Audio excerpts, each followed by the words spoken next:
Todo eso lo vamos a ver en el transcurso del programa que hoy promete. Estamos con la gerente general de Datum, Urpi Torrado, a quien le damos la bienvenida. A ella, la encargada de darnos a conocer los pormenores de esta encuesta nacional urbano-rural, ¿no? Post debate de Chota, hasta lo que conocíamos, no se había recogido el impacto de este debate. Hoy esta encuesta se publica en varios medios, en Trome, Perú 21 y en Gestión. Urpi, ¿cómo estás? Muy buenos días. Buenos días. Efectivamente, hemos realizado esta última encuesta, que es la primera que mide el impacto del debate en Chota, no solamente a nivel de intención de voto, sino también propiamente, digamos, con una muestra representativa para ver en percepción de la gente cuánto influyó el debate en su voto y quién ganó el debate. Así es. Bueno, la foto que tenemos hoy es que Castillo pierde 2 puntos porcentuales, Keiko sube 2 puntos, se acercan entre 41% en intención de voto de Castillo y Fujimori en intención de voto 36%. Hay aparentemente 5% de diferencia, lo que acorta los 9, 11 o 15 en distintas encuestas que se había dado a conocer hasta el momento. En la influencia del debate en el voto, hay un 4% de gente, interesantemente, que ha cambiado su opinión a partir del debate, hay un 8% que lo está pensando, y sí, hay un contundente 88% que ya tomó la decisión antes del debate y no ha cambiado su posición. ¿Cómo lo leen ustedes, digamos, más allá de los números? Sí, hay que tener en cuenta al ver los números también el margen de error de esta encuesta, que es 2.8. En otras palabras, individualmente los candidatos no podríamos decir si, digamos, en el caso de Castillo particularmente, si hay una tendencia a la caída o no. La diferencia entre 43 y 41 está dentro del margen de error. Lo que sí podemos hablar como tendencia es al acortamiento de la brecha. Es decir, si miramos las encuestas en 2 semanas, de una brecha de 15 puntos hemos pasado a una brecha de 5 puntos. Eso significa que, cada vez la campaña tiende a ser mucho más reñida entre ambos candidatos, y sin, como te decía, en este caso no vemos un movimiento de los indecisos. Entonces aparentemente hubo una primera definición de gente que estaba indecisa, pero luego entre la semana pasada y esta no se ve un movimiento de indecisos y se ve más bien que probablemente podría haber habido un movimiento de votos entre los mismos candidatos, influenciados por el debate, porque si bien... O sea, la pérdida de Castillo ha favorecido, me refiero a esos 2 puntos porcentuales, ¿no?, a la señora Fujimori después del debate. Eso es lo que se ve. Sí, aparentemente, este cambio de este 4% de gente que ha cambiado su voto después del debate, es un voto que se habría ido precisamente a Keiko Fujimori. No estaría en los indecisos por lo que estamos viendo, sino, como te decía, es un movimiento de votos dentro de los mismos candidatos. Las cifras pueden parecer pequeñas, ¿no? Que 4% haya cambiado el voto puede sonar poco, pero claro, esto representado en cuánto implica en miles de votantes y cómo se traduce esto en el acortamiento de la brecha, sí resulta relevante en términos de la campaña. Urpi Torrado, buenos días. Lo que me ha llamado la atención es que efectivamente ustedes hacen notar que en relación a las 2 encuestas precedentes ha subido 10 puntos desde mediados de abril, pero de esos 10 puntos, 8 los ha subido antes del debate. Y durante el mes de mayo, en los días que llevan corrido, que son pocos, solamente ha subido 2 puntos, es decir, está subiendo menos que desde mediados de abril, y eso naturalmente corresponde con este dato que usted nos da, que solo 4% considera que el debate ha tenido alguna influencia sobre la formación de su voto.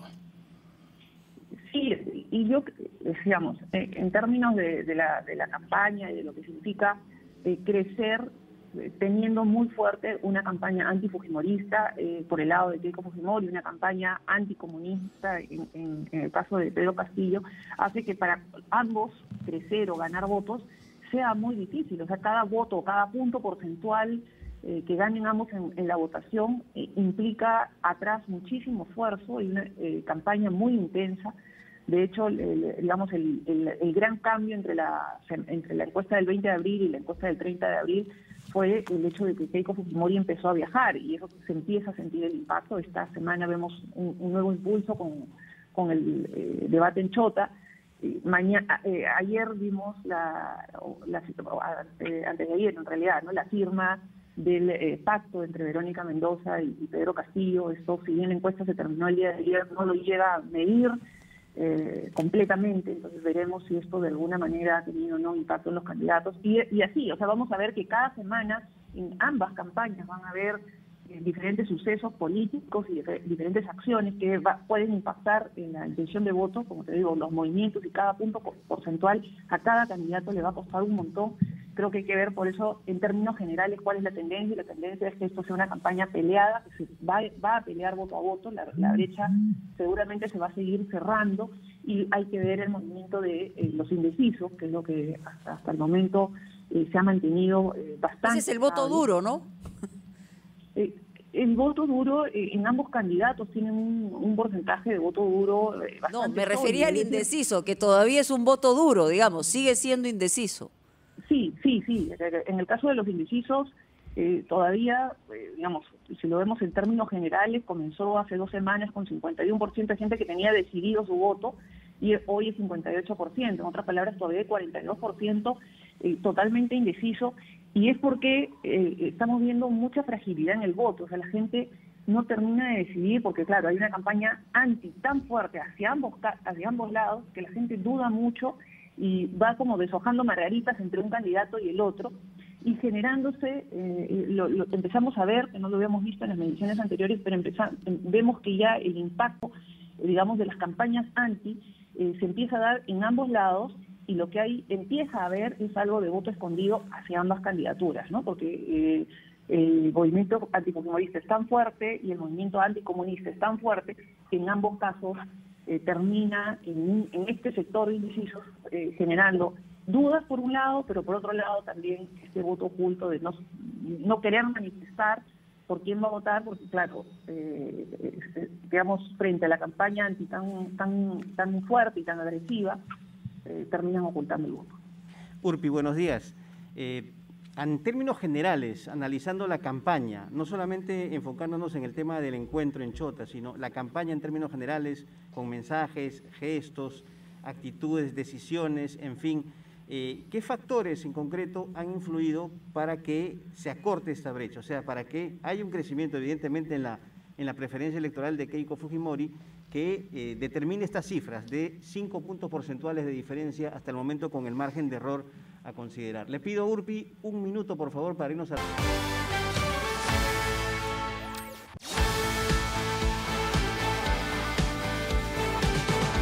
Continuamos en ampliación de noticias por RPP, La Voz del Perú. Mónica Delta, Fernando Carballo y Carlos Villarreal. Estamos conversando con Urpi Torrado, gerente general de Datum, a raíz de la encuesta nacional urbano-rural que acaba de publicarse, en donde ya se nota una distancia mucho más corta entre los dos candidatos que están en segunda vuelta. Me refiero a Pedro Castillo y Keiko Fujimori. Le había consultado, Urpi, sobre cuáles han sido, en términos generales, los factores que han determinado estas cifras, este acortamiento. No sé, en base quizás a actitudes, decisiones, estrategias, declaraciones, en fin, todo lo que haya podido influir en este resultado.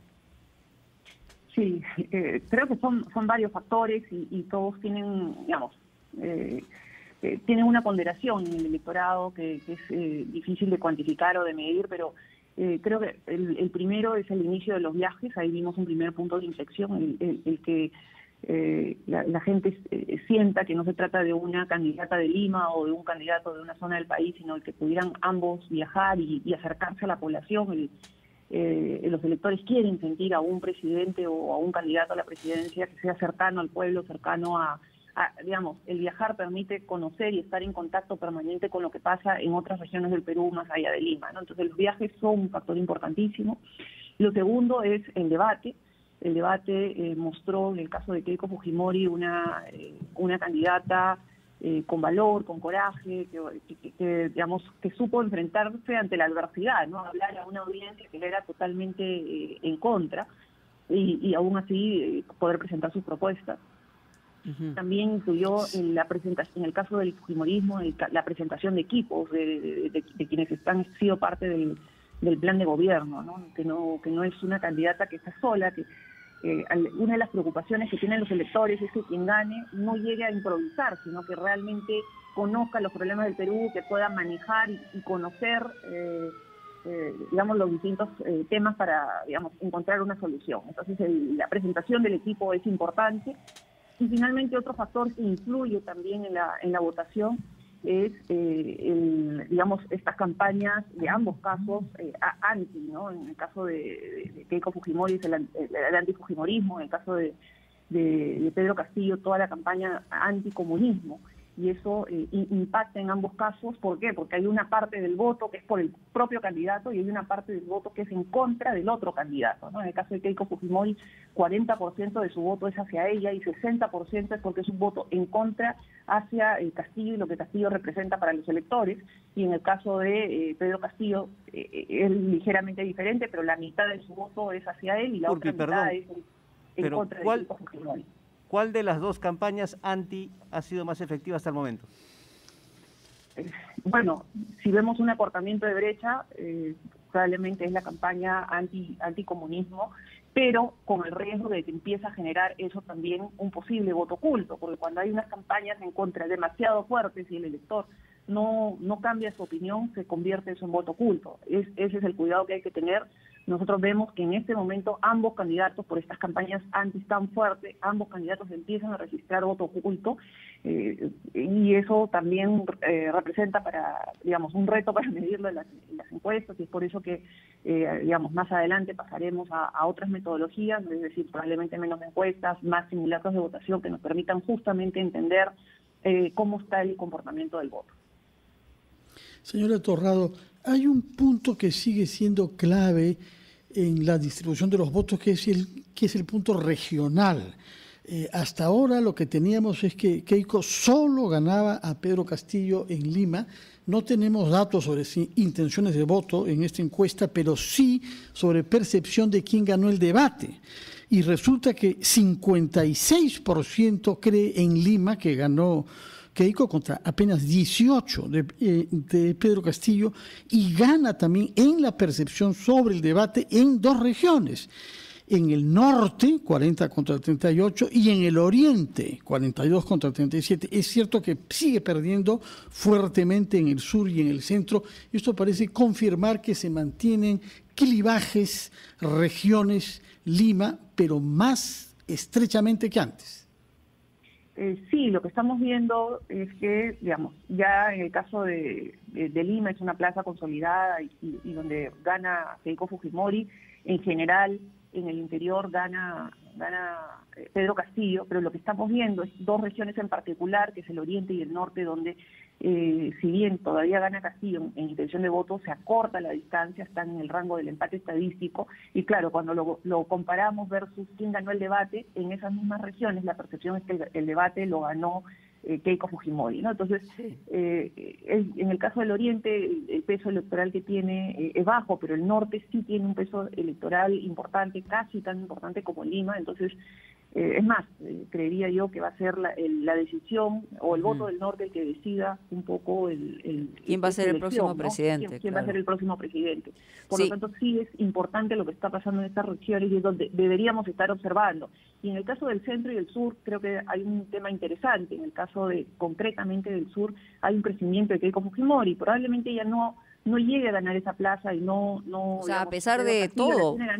Pero a pesar de eso hay un crecimiento, y ese crecimiento es toda la campaña en contra de Cerrón, ¿no? Incluso gran parte del discurso de Keiko Fujimori en el debate justamente estuvo enfocado a atacar la vinculación que hay entre Pedro Castillo y Vladimir Cerrón, y eso lo estamos viendo que sí se ha traducido en votos. Sí, Urpi, yo quería detenerme en el tema de género, porque también ahí hay una diferencia interesante, ¿no? En el caso de los votantes de Pedro Castillo, hay un 46% de hombres y un 35% de mujeres. En el caso del universo de eventuales votantes de Keiko Fujimori, es más parejo, pero hay más cantidad de mujeres, 38% versus 35%, que serían los eventuales votantes, hombres, que votarían por ella. En el viciado hay más mujeres, 13%, que hombres, Y en el no sabe también hay más mujeres, 14% y 10%. Es decir, parece que las mujeres se toman más tiempo en decidir, pero parece también que en este caso inclinarían un poquito más hacia la candidatura de Fujimori en relación a la de Castillo. Efectivamente, Mónica, o sea, si bien no hay un voto de género en este momento por lo menos, o sea, sí entiendo que ya hay algunas campañas que se están lanzando muy enfocadas al tema de género. Sí. En este caso no vemos, en el caso de Keiko Fujimori, la votación está muy pareja entre hombre y mujer. Sí, en el caso de Pedro Castillo hay un voto más, digamos, más fuerte en hombre, pero luego la diferencia entre mujeres que votan por Castillo y Keiko Fujimori está, digamos, está dentro del margen de error, o sea, así está es. bastante igual, pero donde sí vemos que hay una diferencia, y pasó lo mismo en la primera vuelta. En la primera vuelta fue el perfil de indeciso, era mujer de edad, digamos, mayor de 40 sí. Y del interior del país. Y vemos que eso se estaría replicando, es decir, donde hay más indecisas o digamos, mayor postergación de la decisión del voto es justamente en las mujeres. ¿Se podría hablar de un punto de quiebre en la fotografía que hay el día de hoy cuando, digamos, el señor Castillo desde que pasó a la segunda vuelta mantuvo o subió un porcentaje no muy amplio, pero sí un porcentaje sostenido? Es la primera vez que baja, según la encuesta que estamos viendo. En el caso de Fujimori empezó bastante más abajo y ha ido creciendo también de a pocos, porque no son crecimientos muy amplios, podrían en algunos casos estar en el margen de error, pero es, digamos, ¿hay alguna tendencia que se pueda visualizar como un punto de quiebre o no?